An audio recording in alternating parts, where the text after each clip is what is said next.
سورہ نمل اس کی تلاوت ہم نے کیا. یہ وہ سورت ہے کہ جس سورت کا نام چونٹی کے نام پر رکھا گیا ہے، اور ہر سال ہم ان کی یہ تفسیر بتاتے ہیں. حضرت سلیمان علیہ السلام اللہ کے ایک نبی ہیں، اور اللہ تعالیٰ نے ان کو پوری دنیا کی بادشاہت عطا فرمائی تھی. آپ نے دعا کیا تھا کہ اے اللہ مجھے ایسی بادشاہت عطا فرما کہ نہ مجھ سے پہلے کسی کو ویسی بادشاہت ملی ہے، نہ قیامت تک کسی کو مل سکے گی. آپ کی دعا قبول ہوئی تھی، اور اللہ تعالیٰ نے آپ کو ایسی سلطنت، ایسی بادشاہت عطا فرمائی کہ انسان تو انسان، دنیا کے ساری مخلوقات آپ کے تابع تھے. مثال کے طور پر دنیا میں کیا کیا چیزیں پائی جاتی؟ انسان پائے جاتے ہیں، جنات پائے جاتے ہیں، جانور پائے جاتے ہیں، پرندے پائے جاتے ہیں، ساتھ ہی ساتھ سمندر کی مخلوق ہوتی ہے، اور کیڑے مکوڑے ہوتے ہیں. یہ تمام اللہ تبارک و تعالیٰ نے آپ کے حکم کے تابع عطا فرمایا تھا. آپ جس کو جو حکم دیتے تھے سب کے سب کو وہ کرنا ہوتا تھا. اور اتنا ہی نہیں بلکہ آپ کی دعا کا اثر یہ رہا، اللہ تعالیٰ نے ہوا کو بھی آپ کے تابع کر دیا تھا. آپ ہوا کو حکم دیتے تھے، وہ آپ کو اڑا کر میلوں میل کا سفر جو ہے چند منٹوں میں طے کرا دیتی تھی.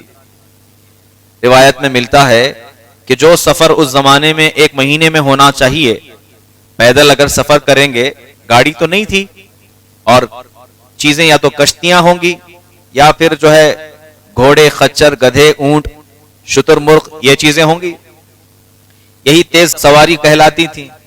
لیکن روایتوں میں ملتا ہے کہ جو جانور کے ذریعے سے 1 مہینے تک کا جو سفر تھا، حضرت سلیمان علیہ السلام کو جو اللہ نے معجزہ عطا فرمایا ہوا کا، اس معجزے کی بدولت 1 مہینے کا سفر 1 دن میں طے ہو جاتا تھا. آج آپ دیکھ لیجئے ٹیکنالوجی وہاں تک پہنچ گئی ہے، بلکہ اس جگہ تک تو کبھی نہیں پہنچ سکیں گے جہاں حضرت سلیمان علیہ السلام کا معجزہ ہے. لیکن جو سالوں اور مہینوں کا جو سفر تھا وہ مہینوں کے اندر اور دنوں کے اندر طے ہو رہا ہے. آپ کو اگر یہاں سے امریکہ جانا ہو، ساؤتھ افریقہ جانا ہو، اگر پیدل آپ جائیں گے یا سواری سے جائیں گے، کار سے جائیں گے، تو شاید کئی مہینے لگ جائیں، کئی دن لگ جائیں، کئی ہفتے لگ جائیں. لیکن اگر آپ پلین کے ذریعے سے جائیں گے، ہوائی جہاز کے ذریعے سے، تو اللہ تبارک و تعالیٰ نے ایسا نظام بنایا ہے کہ جب انسان ہوا میں اڑنے لگتا ہے تو کافی تیزی کے ساتھ وہ سفر کرتا، اور کافی لمبا سفر جو ہے چند لمحوں کے اندر وہ طے ہو جاتا.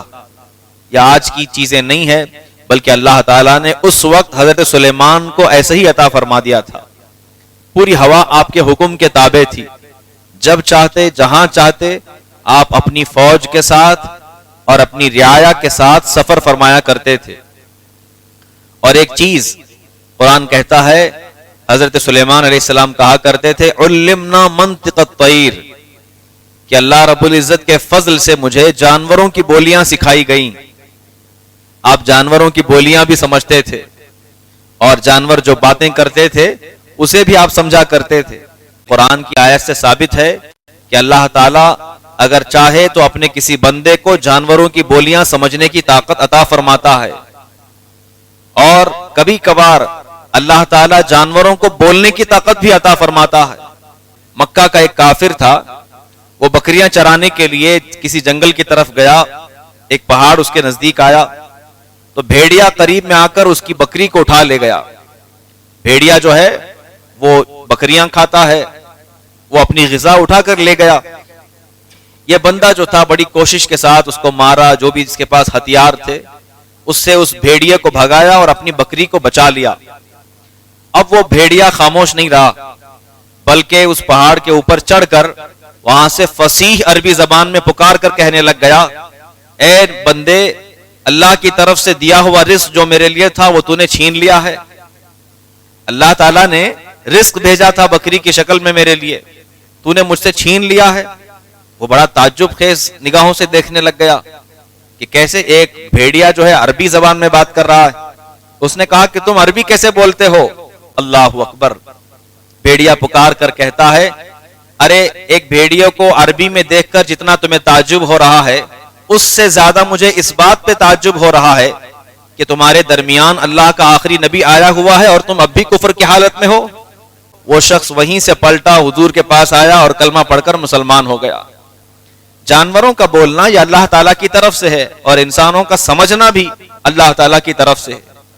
حضرت سلیمان علیہ السلام فرماتے ہیں مجھے جانوروں کی بولیاں عطا کی گئیں، سمجھائی گئیں، اور آپ سمجھتے تھے۔ آپ کے والد بھی نبی تھے، حضرت داؤد علیہ السلام، ان کے متعلق کتابوں میں ملتا ہے اللہ نے آپ کو بڑی پیاری آواز عطا فرمائی تھی، اور جب آپ تلاوت کرتے تھے اور آپ کی آواز اتنی بہترین تھی کہ جب آپ پڑھتے تھے تو آسمان میں اڑتے ہوئے پرندے رک جایا کرتے تھے۔ حضرت داؤد علیہ السلام، آپ پر اللہ کی ایک کتاب اتری ہے زبور، اس کی تلاوت آپ فرمایا کرتے تھے، اور آپ کے بیٹے حضرت سلیمان علیہ السلام ہیں جن کو اللہ نے یہ بادشاہت عطا فرمائی۔ اب آئیے تفسیر میں جو چیزیں آج ہم نے پڑھا ہے وہ مختصراً میں آپ کے سامنے رکھتا ہوں۔ حضرت سلیمان علیہ السلام اپنے پورے لشکر سمیت کسی ایک جگہ سفر پر جا رہے تھے، اور اچانک اپنے سفر کو رکنے کا حکم دیا، قافلے کو روکنے کا حکم دیا، اور ارشاد فرمایا کہ یہاں سے راستہ بدل لو اور تھوڑی دور سے وہاں سے جانا۔ آپ کے ساتھیوں نے پوچھا اے اللہ کے نبی اس کی وجہ کیا ہے؟ آپ نے ارشاد فرمایا کہ 3 میل دور ایک چھوٹی سی جگہ ہے جہاں پر چند چونٹیاں جمع ہیں، ان میں ایک چونٹی اپنے سارے چونٹیوں سے کہتی ہے کہ اپنے اپنے بلوں میں داخل ہو جاؤ، سلیمان علیہ السلام کا لشکر آ رہا ہے، کہیں بے خبری میں تمہیں وہ کچل نہ ڈالے۔ 19واں پارہ اٹھائیے، اور حافظ جو قرآن ہے، حافظی جو قرآن ہوتا ہے 15 لائن والا، اس کے آخری صفحات میں آپ دیکھیے، غالباً 16ویں صفحے پر آ کر دیکھ لیجئے، آپ کو یہ آیت مل جائے گی۔ اللہ ارشاد فرماتا ہے وَحُشِرَ لِسُلَيْمَانَ جُنُودُهُ مِنَ الْجِنِّ وَالْإِنسِ وَالطَّيْرِ فَهُمْ يُوزَعُونَ حَتَّى إِذَا أَتَوْا عَلَى وَادِ النَّمْلِ قَالَتْ نَمْلَةٌ يَا أَيُّهَا النَّمْلُ ادْخُلُوا مَسَاكِنَكُمْ۔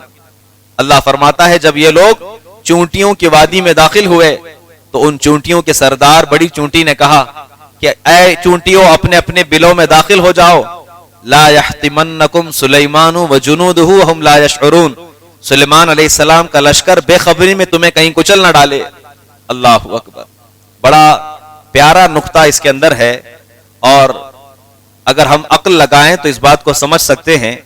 چونٹی 3 میل دور سے اگر کوئی بات کر رہی ہے اور 3 میل دور سے حضرت سلیمان علیہ السلام سن رہے ہیں، اس سے بات ہمیں یہ سمجھ میں آتی ہے کہ جب چونٹی کا سننا ایک نبی سن سکتا ہے تو امتی کی فریاد کیا محمد مصطفیٰ نہیں سن سکتے؟ بالکل سن سکتے ہیں، اللہ تعالیٰ نے انہیں وہ طاقت عطا فرمائی ہے۔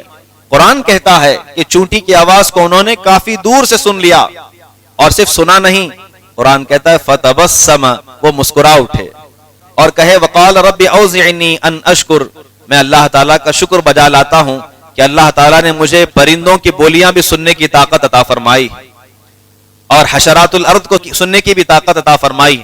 اللہ کا آپ نے شکر بجا لایا۔ بہرحال جب آپ کا دربار لگا کرتا تھا تو اس وقت ایسی ذمہ داری سب پر تھی کہ سب کو حاضر ہونا ہے۔ جب آپ کا دربار ہوتا، جو جہاں کہیں ہو سب اپنا کام چھوڑ کر کے آتے، اور جن جن کو دعوت دی گئی ہے سب کو وہاں پر حاضر ہونا ہوتا تھا۔ قرآن کہتا ہے ایک مرتبہ آپ کا دربار لگا، وَتَفَقَّدَ الطَّيْرَ فَقَالَ مَا لِيَ لَا أَرَى الْهُدْهُدْ، اللہ کے نبی حضرت سلیمان علیہ السلام نے دیکھا کہ سارے لوگ ہیں لیکن ہدہد نام کا ایک پرندہ ہوتا، ہدہد ایک پرندے کا نام ہے، وہ پرندہ آپ کے دربار میں نہیں آیا ہوا تھا۔ آپ نے پوچھا وہ کہاں ہے؟ جو آپ کے درباری تھے انہوں نے کہا کہ نظر تو نہیں آ رہا ہے، کہیں باہر گیا ہوگا۔ آپ نے کیا کہا؟ قرآن کہتا ہے لَأُعَذِّبَنَّهُ عَذَابًا شَدِيدًا، جب وہ آئے گا میں اسے سخت سزا دوں گا۔ میرے دربار میں نہیں آیا، میں اسے سخت سزا دوں گا۔ اور آگے ارشاد فرماتے ہیں یا پھر یہ کہ کوئی اگر وہ اچھا عذر پیش کر سکے، کوئی خبر لائے تو میں اسے معاف بھی کر سکتا ہوں۔ او لَيَأْتِيَنِّي بِسُلْطَانٍ مُبِينٍ، کوئی اگر بڑی خبر لائے گا تو میں اسے معاف بھی کر سکتا ہوں۔ کچھ دیر کے بعد قرآن کہتا ہے فَمَكَثَ غَيْرَ بَعِيدٍ، ابھی تھوڑی ہی دیر ہوئی تھی، فَقَالَ أَحَطْتُ بِمَا لَمْ تُحِطْ بِهِ وَجِئْتُكَ مِنْ سَبَإٍ بِنَبَإٍ یقین، اچانک وہ ہدہد پرندہ اڑتا ہوا حضرت سلیمان کی بارگاہ میں آیا اور آ کر کے اس نے کہا، وہ جانتا تھا کہ دربار سے غیر حاضری پر سزا ملے گی، اس لیے اس نے کہا کہ اے اللہ کے نبی آپ رحم دل انسان ہیں اور میں آپ کے پاس ایک بہت بڑی خبر لے کر کے آیا ہوں۔ اللہ اکبر. آپ نے کہا کیا خبر ہے؟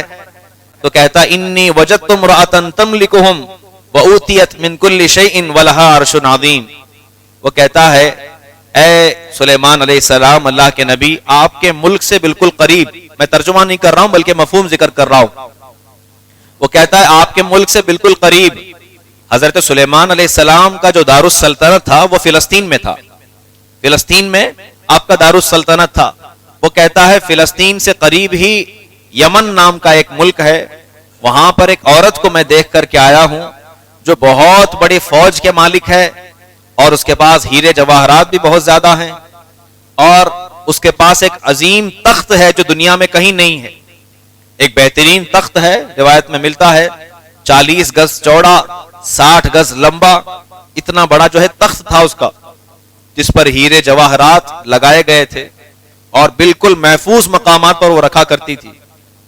بلکہ ایسا بھی پڑھنے کو ملا کہ جس جگہ وہ تخت رکھا کرتی تھی بلقیس، جس کا یہ ذکر کر رہا ہے ہدہد، اس کو وہاں تک پہنچنے کے لیے کسی انسان کو 7 یا 8 دروازے کھول کر کے اندر جانا پڑتا تھا.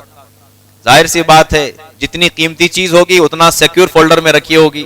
آج بھی دنیا کے ہیرے جواہرات یا پھر بینکوں میں رکھی جانے والی چیزیں بالکل محفوظ مقامات پر رکھی جاتی ہیں تاکہ کسی کا ہاتھ نہ لگے. وہ پرندہ سب کچھ دیکھ کر کے آیا تھا اور کہتا سلیمان علیہ السلام سب آپ کے حکم کے تابع ہیں، لیکن ایک عورت کو دیکھ کر کے آیا ہوں، اس کا نام سبا بلقیس ہے. بلقیس جو نام ہے یہ تورات میں ملتا ہے، احادیث میں تو یہ نام نہیں، سبا کا نام آیا ہوا. سبا بلقیس کو دیکھ کر کے آیا ہوں، اور وہ لوگ بڑے پیسوں والے ہیں، ہیرے جواہرات والے ہیں، لیکن ان کے اندر ایک بڑی خرابی یہ ہے اللہ کے نبی کہ وہ لوگ سورج کی پوجا کرتے ہیں. وجدتها وقومها يسجدون للشمس. وہ کہتا ہے میں نے انہیں پایا ہے کہ وہ لوگ سورج کو سجدہ کرتے ہیں، جبکہ انہیں چاہیے کہ وہ اللہ کو سجدہ کریں اور آپ پر ایمان لائیں. خبر تو بڑی لایا تھا. حضرت سلیمان علیہ السلام نے ارشاد فرمایا ٹھیک ہے یہی بات ہے. آپ نے اپنے رعایا سے مشورہ فرمایا اور کہا کہ میری طرف سے خط لکھو بلقیس کی طرف، اور اس خط کے اندر یہ لکھنا کہ میں اللہ کا نبی ہوں اور میرے پاس حاضر ہو جاؤ اور مسلمان ہو جاؤ. اللہ تعالی علیہ واتونی مسلمین. حضرت سلیمان نے جو خط لکھا وہ بھی قرآن پاک میں. اللہ ارشاد فرماتا ہے انہوں نے شروع کیا انہ من سلیمان و انہ بسم اللہ الرحمن الرحیم. بسم اللہ الرحمن الرحیم جو ہے اس وقت انہوں نے لکھا جیسے آپ لیٹر لکھتے ہیں تو شروع میں کیا لکھتے ہیں؟ فرام لکھتے ہیں، اس کے بعد آپ کا نام لکھتے ہیں. اللہ کے نبی لکھ رہے ہیں انہ من سلیمان، یہ سلیمان علیہ السلام کی طرف سے ہے بلقیس کی طرف، اور اس کی شروعات ہوتی ہے بسم اللہ الرحمن الرحیم سے. اس میں ساری باتیں لکھی گئیں کہ تم اپنا تخت و تاج چھوڑ کر کے آؤ اور آ کر کے کلمہ پڑھ لو، مسلمان ہو جاؤ، پھر جو تمہاری سلطنت ہے وہ تمہاری ہی رہے گی، لیکن سورج کی پوجا چھوڑ دو. یہ خط لکھا گیا اور یہ خط جو ہے قاصد کے ذریعے سے بھیجا گیا. قاصد یعنی انسانوں میں سے ہوتے تھے، لے جا کر کے پہنچایا کرتے تھے. وہ لے کر چلا گیا، اور ادھر حضرت سلیمان علیہ السلام نے ارشاد فرمایا ہدہد سے کہ تیرا کام اب بھی ختم نہیں ہوا ہے، بلکہ جا کر کے دیکھ کہ خط پڑھنے کے بعد ان کا کیا رد عمل ہے، کیا ریاکشن آتا ہے ان کا، آخر وہ کیا چاہتے ہیں. خط جیسے ہی بلقیس کے پاس پہنچا، بلقیس ایک اچھی خاتون تھی اور سمجھدار خاتون تھی، یمن کی ملکہ تھی. جب خط ملا اس نے شروعات میں یہ سوچا کہ کوئی بادشاہ ہوں گے اور ٹیکس لینے کے لیے یا پیسوں کے لیے یا پھر میری جگہ کو ہڑپنے کے لیے اس طرح کا خط بھیجے ہیں. لوگوں کو بلایا اور بلا کر کے کہا قالت یا ایھا الملأ افتونی فی امری، اے میرے ساتھیوں مجھے مشورہ دو کہ میں کیا کروں. مجھے ایک ایسا لیٹر آیا ہے سلیمان نام کا شخص ہے اس کی طرف سے کہ مسلمان ہو جاؤں اور سورج کی پوجا چھوڑ دوں، میں کیا کروں. لوگوں نے مشورہ دیا کہ آپ جنگ کریں، آپ کے ساتھ تو بڑی فوج ہے اور بڑا مال و دولت آپ کے پاس ہے. سبا بلقیس نے کہا دولت تو میرے پاس ہے، فوج بھی ہے، لیکن جنگ کرنے والے لوگ عقل مند نہیں ہوا کرتے، کیونکہ جب جنگ ہوتی ہے تو ملک کے ملک خراب ہو جاتے ہیں. قرآن کہتا کہ اس نے کہا کہ میں نے دیکھا ہے جب بادشاہ لوگ آتے ہیں تو پورا ملک اجاڑ دیتے ہیں، افسدوہا، بالکل فساد برپا کر دیتے ہیں. میں نہیں چاہتی کہ ملک یمن میں میری وجہ سے فساد ہو جائے. آج اگر یہی بات اگر دنیا کے ڈکٹیٹر اور لیڈر سمجھ جائیں نا تو یہ لاکھوں لوگ جو قتل ہو رہے ہیں یہ نہیں ہوں گے، نہیں ہوں گے۔ آپ صرف یہ دیکھتے ہیں کہ غزہ کے اندر جو ہے لوگوں کو مارا جا رہا ہے، بلکہ آپ دیکھیے دنیا کے کئی ایسے ممالک ہیں جہاں پر اب بھی ہو رہا ہے اور اس سے قبل بھی ہو رہا تھا۔ ملک شام میں بتایا جاتا ہے 10 لاکھ سے زیادہ مسلمانوں کا یوں ہی قتل عام ہو گیا، اور مسلمانوں نے ہی مارا ہے، مسلمانوں نے ہی مارا ہے، جو مسلمانوں کے لبادے میں تھے، امریکہ کی طرف سے آئے ہوئے تھے۔ بہرحال، اور اسی طرح یوکرین کا حال دیکھ لیجئے، اسی طریقے سے آپ مراکش میں دیکھ لیجئے، ساؤتھ افریقہ میں دیکھ لیجئے، یہ سارے ڈکٹیٹر اور لیڈر یہی چاہتے ہیں کہ میری جگہ بڑی ہو جائے، میں جنگ کروں، میں قبضہ کروں۔ سبا بلقیس عقل مند تھی، اس نے کہا کہ اگر میں جنگ کروں گی میرا بھی نقصان ہوگا، ان کا بھی نقصان ہوگا، اس کی یہ سوچ تھی۔ بہرحال اسے یہ مشورہ دیا گیا کہ ٹھیک ہے، اگر یہی بات ہے تو پہلے ہم اس طرح آزماتے ہیں، ایک بہت سارے تحفے لے کر کے حضرت سلیمان کے پاس بھیجتے ہیں، اگر سچ میں وہ دولت کی لالچ رکھتے ہوں گے تو یہ تحفے تحائف لے کر خوش ہو جائیں گے، خاموش ہو جائیں گے، ہم سے جنگ کرنے کی ضرورت نہیں پیش آئے گی ان کو۔ کہا ٹھیک ہے، بہت سارے ہدایہ، تحفے، ہیرے جواہرات سے بنے ہوئے سب جمع کیے گئے، اور حکم دیا گیا کہ یہ بالکل شان و شوکت کے ساتھ فلسطین کی طرف روانہ کیے جائیں اور لے جا کر کے ان تک پہنچائے جائیں۔ خود اڑتا ہوا حضرت سلیمان کے پاس آ گیا اور بتا دیا کہ وہاں کیا خبر ہوئی، وہ لوگ ہدیہ لے کر آپ کے پاس آ رہے ہیں، ہیرے جواہرات لے کر کے آ رہے ہیں۔ حضرت سلیمان علیہ السلام کو جلال آ گیا کہ یہ لوگ مجھے پیسوں کے ذریعے سے خریدنے کی کوشش کر رہے ہیں، لالچ دینے کی کوشش کر رہے ہیں۔ اللہ اکبر، آپ انتظار فرمائے، اور جب وہ لوگ پہنچے یمن سے کافی مہینوں کے بعد، آپ کے دربار میں حاضر ہوئے، بہت کچھ وہاں پر وہ لے کر آئے تھے، ہیرے جواہرات سجا کر کے لے کر آئے تھے، لیکن جب سلیمان علیہ السلام کے دربار میں وہ آئے تو حیران رہ گئے، کیونکہ جو چیزیں وہ سجا کر کے لائے تھے وہ تو اللہ کے نبی کے قدموں میں پڑی ہوئی چیزیں تھیں۔ اللہ نے ساری دولت آپ کو عطا فرمائی تھی، سمندر کی مخلوق جب آپ کے تابع ہو تو سارے خزانے تو کھول کر کے رکھ دے گی مخلوق، اور ہیرے جواہرات سب سمندر کی تہ میں پائے جاتے ہیں، سب کچھ آپ کے قدموں میں تھا۔ آپ کی شان و شوکت، آپ کی طاقت دیکھ کر وہ حیران رہ گئے، انہوں نے سوچا کہ ہم غلط جگہ آ گئے ہیں، اور انہیں خود حیرت ہونے لگ گئی کہ کیا لے کر کے آئے ہیں۔ اللہ اکبر، حضرت سلیمان علیہ السلام نے جملہ ارشاد فرمایا، قرآن کہتا ہے اتمیدوننی بمال، کیا تم مال کے ذریعے سے میری مدد کرنا چاہتے ہو؟ اللہ تعالیٰ نے اس سے 1000 گنا زیادہ مجھے عطا فرمایا ہے۔ آپ فرماتے ہیں اس سے 1000 گنا زیادہ میرے پاس ہے، لہذا جاؤ اور کہو کہ تمہاری ملکہ سرکشی نہ کرے بلکہ توبہ کر کے مسلمان ہو جائے۔ وہ قافلہ وہیں سے پلٹ گیا، بلقیس کے پاس گیا اور کہا کہ ایسا ایسا معاملہ ہے، آپ اگر جنگ کی سوچ بھی رہے ہیں تو بالکل سوچنا بند کر دو، ان کے ساتھ آپ جنگ نہیں کر سکتے، کیونکہ ان کے پاس صرف انسان ہی نہیں، جنات بھی ہیں، جانور بھی ہیں، چرند ہے، پرند ہیں، اور سمندری مخلوق بھی ہے، ہوا بھی ان کے تابع ہے، اگر وہ حملہ کریں گے تم لمحوں کے اندر ختم ہو جاؤ گی۔ بلقیس نے کہا ٹھیک ہے، میں سورج کی پوجا تو نہیں چھوڑوں گی، لیکن ایک بار سامنے جا کر کے بات کرنا چاہوں گی، سامنے جا کر ایک بار بات کرنا چاہوں گی، شاید ہو سکتا ہے ہماری بات سمجھ جائیں اور ہمارے ملک پر حملہ نہ کریں اور واپس چلے جائیں۔ کہا ٹھیک ہے، اپنے پورے قافلے کو لیا اور لے کر کے بلقیس وہاں سے چل پڑی۔ کہاں چل پڑی؟ فلسطین کی طرف۔ یمن سے فلسطین کئی 1000 کلومیٹر کا فاصلہ ہے، نکل پڑی۔ اب یہ قافلہ فلسطین کی طرف جا رہا ہے، ادھر اللہ کے نبی حضرت سلیمان علیہ السلام کو خبر ہو گئی کہ وہاں سے وہ آ رہی۔ اب آپ کہتے ہیں اپنے دربار میں، قرآن کے الفاظ سنیے، میں صرف آیتیں پڑھ رہا ہوں، اس کا ترجمہ کر رہا ہوں۔ حضرت سلیمان علیہ السلام اپنے ساتھیوں سے اور اپنی رعایا سے ارشاد فرماتے ہیں، قال یا ایھا الملأ ایکم یاتینی بعرشها قبل ان یاتونی مسلمین۔ ارشاد فرماتے ہیں کہ وہ لوگ وہاں سے آ رہے ہیں، کیا تم میں سے کوئی ایسا ہے کہ ان کے آنے سے پہلے بلقیس کا جو تخت ہے 8 دروازوں کے اندر رکھا ہوا، کیا اس تخت کو لا کر پہنچا سکتے ہو ان کے آنے سے پہلے؟ تو جواب میں ایک جن کھڑا ہوا، قال عفریت من الجن انا آتیک بہ قبل ان تقوم من مقامک۔ جن جو تھا بالکل مضبوط قسم کا تھا، عفریت کہا گیا اس کو، یعنی بڑا جن تھا۔ وہ کھڑا ہوا اور اس نے کہا کہ اے اللہ کے نبی، اس وقت تک لا سکتا ہوں کہ آپ کی یہ جو مجلس ہے یہ ختم ہونے سے پہلے پہلے میں وہ تخت لا کر رکھ دوں گا۔ یہ آسان بات ہے، بلقیس کے آنے سے پہلے کی بات تھی، اس کو آنے میں تو مہینوں لگیں گے، لیکن جن کھڑا ہو کر کہتا ہے آپ کی مجلس ہو رہی ہے، یہ ختم ہونے سے پہلے پہلے میں لاؤں گا۔ مجلس کتنی دیر چلتی ہے؟ 1 گھنٹہ، 2 گھنٹہ، 3 گھنٹہ؟ ابھی تفسیر کی مجلس چل رہی ہے، آدھے گھنٹے کے اندر، 20 منٹ کے اندر، 15 منٹ کے اندر ختم ہو جاتی. وہ کہتا ہے میں آپ کی مجلس ختم ہونے سے پہلے لاؤں گا. حضرت سلیمان علیہ السلام نے کہا مجھے اس سے جلدی چاہیے. اس وقت جو آپ کے ساتھ علماء کرام تھے ان میں سے ایک انسان کھڑے ہوئے. عالم کون ہے؟ انسان ہے. کھڑے ہوئے کہتے ہیں، قرآن کہتا ہے قال الذی عندہ علم من الکتاب. پھر وہ انسان کھڑا ہوا جس کے پاس زبور کا علم تھا. زبور کے حافظ تھے وہ، آصف بن برقیہ ان کا نام بتایا گیا ہے.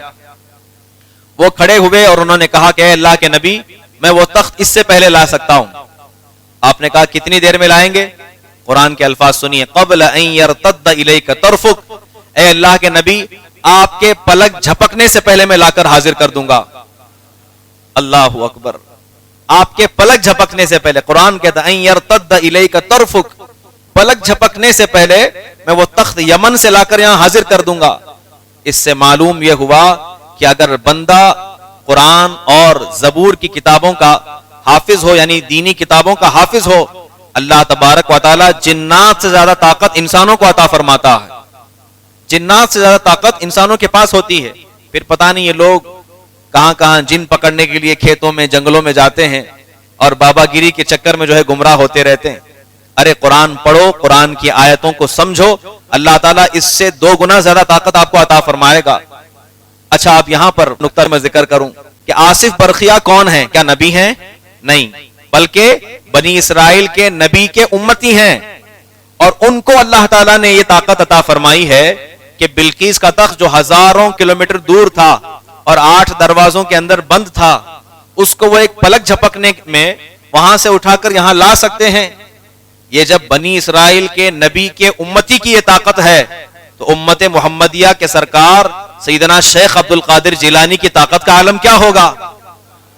آپ فرماتے ہیں میرا مرید اگر مشرق میں ہو اور عبد القادر مغرب میں ہو، اگر اس کا سطر کھل جائے میں وہیں سے سطر پوشی کر سکتا ہوں. یہ آپ کو طاقت عطا فرمائی. ابھی تو کہا جاتا ہے یہ ادائے دستگیری کوئی میرے دل سے پوچھے، وہیں آ گئے مدد کو میں نے جب جہاں پکارا. اللہ تعالیٰ نے یہ طاقت عطا فرمائی ہے. انسانوں کو طاقت جنات سے زیادہ ہوتی، لیکن اس وقت جب وہ اللہ تعالیٰ کے لیے عبادت میں غرق ہو جائیں. اور پھر وہ غیبی طاقت ہے جو اللہ تعالیٰ اپنے خاص بندوں کو عطا فرماتا ہے. بہرحال قرآن کہتا ہے آصف برقیہ نے دعویٰ کیا. حضرت سلیمان نے کہا ٹھیک ہے حاضر کر دو. فلما رآہ مستقرا عنده. ابھی یہ بات ہوئی ہی تھی، پلک جھپکائے تھے کہ وہ تخت سامنے لا کر حاضر کر دیا گیا. فلما رآہ مستقرا، آپ نے دیکھا کہ حاضر ہو چکا ہے. حضرت سلیمان علیہ السلام کی زبان سے جملہ نکلا ھذا من فضل ربی.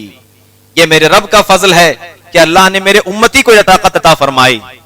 اسی لیے گھر کے باہر یہ لکھ کر کے لگاتے ہیں ھذا من فضل ربی. ہمارے پاس تو یہ طاقت نہیں ہے گھر بنانے کی، اگر ہم بنائے ہیں تو اللہ کی مدد سے بنائے، اللہ کے فضل سے بنائے.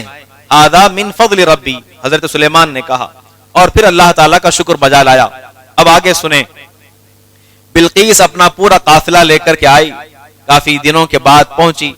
حضرت سلیمان علیہ السلام کے دربار میں آئی، دیکھ کر حیران رہ گئی کہ یہاں پر حالات اس طرح ہیں، ہوا ان کے تابع ہے اور انسان چرند پرند سب ان کے حکم کے تابع ہیں.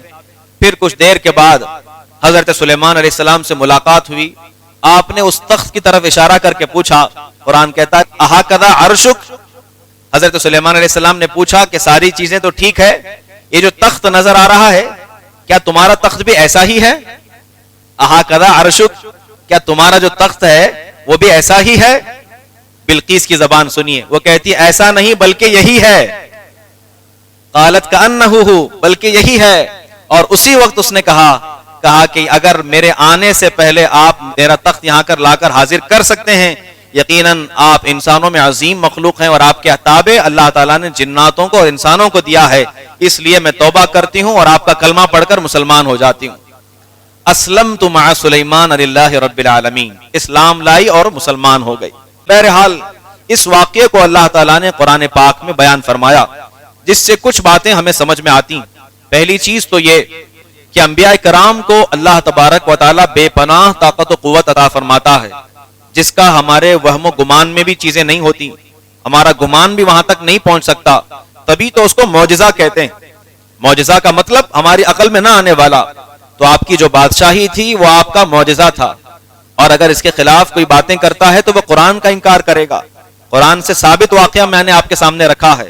اور آخری بات, حضرت سلیمان علیہ السلام نے سب سے پہلے جو اللہ تبارک و تعالیٰ کا گھر بنایا, اس میں آپ کا نام, حضرت سلیمان علیہ السلام کا نام آتا ہے. یعنی جو آج آپ دیکھتے ہیں بیت المقدس, حضرت سلیمان علیہ السلام نے اپنے ہاتھوں سے بنایا ہے اسے.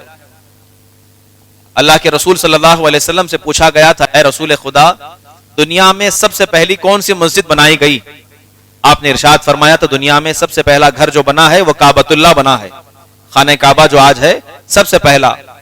رسول پاک سے پوچھا گیا کہ دوسرا گھر کون سا ہے؟ آپ نے ارشاد فرمایا دوسرا گھر مسجد اقصی بیت المقدس ہے. اسی لیے ہمارے دلوں کے اندر بیت المقدس کی اتنی عزت ہے کہ ہم اس کو چھوڑ کر دینا نہیں چاہتے, کیونکہ وہ اللہ کا گھر ہے, دنیا میں دوسرا گھر ہے. اور حضرت سلیمان علیہ السلام نے جنات کو حکم دیا تھا, کئی ہزار جنات کو, کہ میرے سامنے سے تعمیر کرو. جناتوں نے اس کی تعمیر مکمل کی ہے. اور روایت میں ملتا ہے, بعض لوگ یہ سمجھتے ہیں, یہاں میں غلط فہمی بھی دور کر دوں جو تفسیر کی کتابوں میں لکھا, بعض لوگ ایسا سمجھتے ہیں کہ جنات کو اور جنوں کو غیب کا علم ہوتا ہے. سمجھتے ہیں کہ نہیں؟ سمجھتے ہیں کہ جنات کو سب خبر ہوتی, کہاں کیا ہو رہا ہے کیا نہیں ہو رہا ہے, بلکہ قرآن اس کا انکار کرتا ہے. غیب کا علم اللہ تعالیٰ جس کو دیتا ہے بس وہی جانتا ہے, نبی جانتا ہے, اس کے علاوہ جنات وغیرہ نہیں جانتے. اس کا ثبوت میں آپ کو بتا رہا ہوں. حضرت سلیمان علیہ السلام نے جب بیت المقدس کی تعمیر فرمائی, تعمیر کرتے کرتے آپ ایک اپنا عصا لے کر کھڑے ہوئے تھے, جس لکڑی کے سہارے آپ چلا کرتے تھے اسے پکڑ کر آپ کھڑے تھے. روایت میں ملتا ہے اسی حالت میں آپ کا انتقال ہو گیا تھا. اسی حالت میں اللہ کا حکم تھا کہ آپ ویسے کھڑے رہیں, آپ کھڑے تھے اور آپ کا انتقال ہو گیا. جنات آپ سے ڈرا کرتے تھے, وہ سوچ رہے ہیں کہ صبح ہو گئی شام ہو گئی, سلیمان علیہ السلام ایسے ہی کھڑے ہیں ہمیں دیکھ رہے ہیں. وہ ڈر کے مارے پیچھے ہٹے ہی نہیں, دن رات کام کرتے رہے اور پورے بیت المقدس کی تعمیر مکمل ہو گئی. اور ادھر حضرت سلیمان علیہ السلام کی جو لکڑی تھی اس کو دیمک کا کیڑا کھانے لگ گیا. لکڑی جو ہے دیمک سے بالکل جو ہے پاؤڈر ہو جاتی, وہ کیڑا کھانے لگ گیا. اور جب وہ لکڑی ٹوٹی تب سلیمان علیہ السلام نیچے گر گئے. تب جنات کو پتا چلا کہ ان کا انتقال ہوئے اتنا لمبا عرصہ ہو گیا. کسی بھی لکڑی کو دیمک کھانے کے لیے ٹائم لگتا ہے, کافی ٹائم لگتا ہے. تب سمجھ میں آیا کہ حضرت سلیمان علیہ السلام کا وصال ہوا ہے. اب مجھے ذکر کرنا یہ ہے کہ اس وقت بھی لوگ یہ سمجھتے تھے کہ جنات کو غیب کی خبر ہوتی. جنات نے کہا اگر غیب کی خبر ہوتی تو ہمیں معلوم ہو جاتا کہ سلیمان علیہ السلام کا انتقال کب ہوا ہے, ہمیں معلوم ہو جاتا. لہٰذا یہ سوچنا اور یہ سمجھنا باطل ہے کہ ان کو غیب کی خبر ہوتی ہے. غیب کی خبر سوائے اللہ کے دیے ہوئے کسی کو نہیں ہو سکتی, لہٰذا ان کو کوئی خبر نہیں تھی. اور حضرت سلیمان علیہ السلام کا وصال ہوا, اس کے بعد آپ کو فلسطین میں ہی دفنایا گیا. آج بھی آپ کا مزار مبارک فلسطین کے اندر موجود ہے, اور بلکہ آپ کے ساتھ کئی انبیاء کرام کے مزارات وہاں پر موجود ہیں. اللہ تعالیٰ سے دعا ہے اللہ ہمیں کہنے سننے سے زیادہ عمل کرنے کی توفیق رفیق عطا فرمائے, ہم سب کو ایمان اور سنیت پر قائم و دائم رکھے, اسی پر ہم سب کا خاتمہ بالخیر فرمائے. وآخر دعوانا ان الحمد للہ رب العالمین. السلام علیکم ورحمۃ اللہ وبرکاتہ.